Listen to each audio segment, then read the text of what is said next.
Suresh Rathi securities की तरफ से आज मंगलवार 11 मार्च के दिन आप सभी का स्वागत है। शुक्रवार के कारोबार में वॉल स्ट्रीट पर क्या हुआ?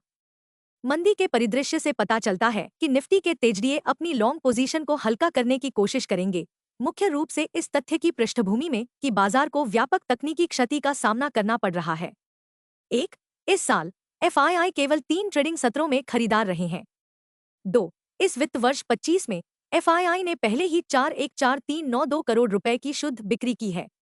कुल मिलाकर शेयर बाजार एक अशुभ पैटर्न में फंस गया है और कल के कारोबार से 3 नकारात्मक निष्कर्ष इस प्रकार हैं। 1, बैंक निफ्टी 0.58%, एक घबराहट भरे नोट पर समाप्त हुआ। 2, लगभग सभी क्षेत्रीय सूचकांक लाल निशान पर समाप्त हुए, जिसमें निफ्टी रियलिटी इंडेक्स 2.46% गिर गया। उसके बाद निफ्टी पीएसयू बैंक -2.03% और उसके बाद Nifty oil and gas index -1.99%, जबकि निफ्टी मिड कैप 1.8% और स्मॉल कैप 2.36% गिर गया। 3, रिलायंस इंडस्ट्रीज -1.02% और लार्सन 2.07%। निफ्टी स्टॉक में सबसे बड़ी गिरावट थी। तकनीकी रूप से निफ्टी 24,066 अंक पर अपनी सबसे बड़ी बाधा से काफी नीचे कारोबार कर रहा है, जो बेंचमार्क का 200 डीएमए भी है। तकनीकी रूप से यहां से आगे निफ्टी की रेखा 22,227 अंक पर है। कृपया ध्यान दें, 22,227 से नीचे निफ्टी को सभी आशंकाओं के योग प्रकार की बिकवाली का सामना करना पड़ सकता है। Market trends. वैश्विक संकेत नकारात्मक हैं।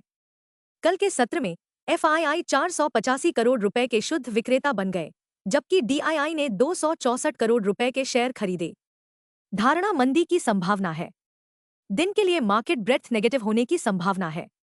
निफ्टी के टेक्निकल्स दैनिक चार्ट पर कमजोर गति का संकेत दे रहे हैं। एफएंडो मार्च महीने के आंकड़ों से पता चलता है कि निफ्टी के लिए ट्रेडिंग रेंज 21,400 से 23,000 जोन के बीच होने की संभावना है। इंडिया वीआईएक्स दर सूचकांक 13.98 के स्तर के आसपास मंडरा रहा है। अंतिम जांच में यूएसडी आईएनआर 26 मार्च की समाप्ति 87.40 पर स्थिर कारोबार कर रहा था। निफ्टी पीसीआर 27 मार्च 1.01 के स्तर पर है। बैंक निफ्टी पीसीआर 27 मार्च 0.92 पर है। निफ्टी आउटलुक, कोई भी अत्यधिक आशावाद कमजोर होने की संभावना है। किसी भी इंट्राडे मजबूती पर बेचें। निफ्टी और बैंक निफ्टी पर तकनीकी हमें क्या बताती है? Nifty CMP 22,460। निफ्टी पर सबसे बड़ा सपोर्ट केवल 22,227 अंक पर रखा गया है।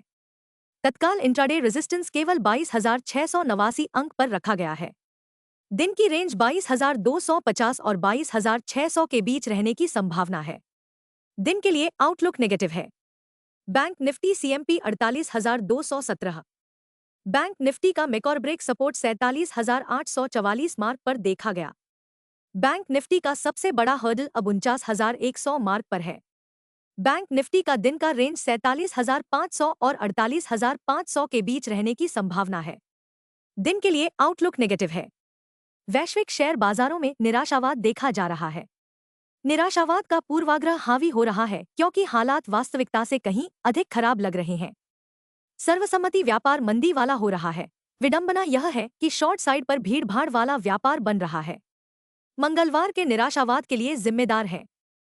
2, वॉल स्ट्रीट में गिरावट आई क्योंकि ट्रंप मंदी की संभावना से इनकार करने में विफल रहे। राष्ट्रपति ट्रंप ने अपनी टैरिफ नीति में बदलाव के कारण मंदी की संभावना से इनकार करने से इनकार कर दिया है। उन्होंने वर्तमान आर्थिक चरण को संक्रमण की अवधि बताया है। इस पृष्ठभूमि के बीच सभी की निगाहें अमेरिका से इन्फ्लेशन के प्रमुख संकेतकों पर होंगी। 3, फरवरी के सीपीआई डेटा बुधवार 12 मार्च को आएंगे। 4, पीपीआई के आंकड़े गुरुवार 13 मार्च को जारी किए जाएंगे।